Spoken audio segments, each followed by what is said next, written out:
বর্তমানে বাংলাদেশ স্পিনিং ইন্ডাস্ট্রিতে প্রায় 2 লক্ষাধিক কর্মকর্তা কর্মচারী এবং 8 লক্ষাধিক শ্রমিক কর্মরত আছেন।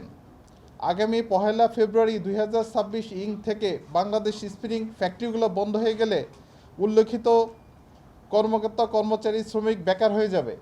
উক্ত সংখ্যক চাকরিজীবী বেকার হয়ে গেলে দেশের সামগ্রিক অর্থনীতি ক্ষতিগ্রস্ত হবে এবং সামাজিক শান্তি শৃঙ্খলা বিনষ্ট হবে। এমত অবস্থায় বিটিএমএ, বিজিএমএ, বিকেএমএ ও সরকারের যৌথ উদ্যোগের মাধ্যমে স্পিনিং ফ্যাক্টরিগুলো চালু রাখার জন্য আমরা জোর দাবি জানাচ্ছি। বাংলাদেশের টেক্সটাইল ও পোশাক শিল্পের অন্যতম প্রধান ব্যাকওয়ার্ড লিঙ্কেজ স্পিনিং খাত দীর্ঘদিন ধরে নীতিগত বৈষম্য, অতিরিক্ত বহন সুবিধার উপর নির্ভরশীলতা, দীর্ঘমেয়াদী পরিকল্পনার অভাবে সংকটের মুখে পড়ছে। এই শিল্পে বিদ্যমান সমস্যাগুলো সমাধান, ভবিষ্যতে টেকসই নীতিমালা প্রণয়নের জন্য বিটিএমএ, বিজিএমএ, বিকেএমএ এবং সংশ্লিষ্ট সেক্টরের বিশেষজ্ঞ এবং সরকারের সমন্বয়ে একটি কমিশন গঠন করার জন্য সরকারের কাছে আবেদন জানাচ্ছি। প্রতিবেশী দেশসমূহের সাথে সুতার দামে সামঞ্জস্য রাখার জন্য spinning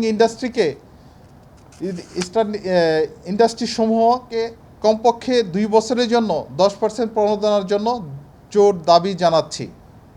free of cost FOC সুবিধা 15 থেকে 20% বেশি হওয়া উচিত নয়, কিন্তু বর্তমানে 50% চালু আছে। অতিরিক্ত এফওসি চালু থাকলে ব্যাকওয়ার্ড সকল টেক্সটাইল খাত ধ্বংস হয়ে যাবে। ব্যাকওয়ার্ড শিল্পের সক্ষমতা যাচাইপূর্বক পর্যায়ক্রমে বহন সুবিধা প্রত্যাহারের জন্য একটি কার্যকর নীতিমালা দ্রুত তৈরি করতে হবে, যাতে আগামী 4 বছরের মধ্যে গার্মেন্টস শিল্পের জন্য প্রয়োজনীয় কাঁচামাল, যন্ত্রপাতি, ডাইস কেমিক্যাল, স্পিনিং ও উইভিংয়ের স্পেয়ার পার্টস উৎপাদনের ইন্ডাস্ট্রি ডেভেলপ করতে পারে।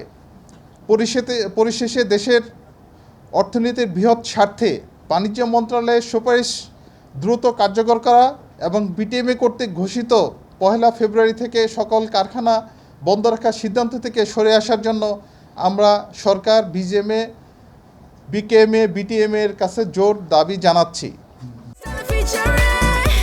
Next level, well done, side by side, free.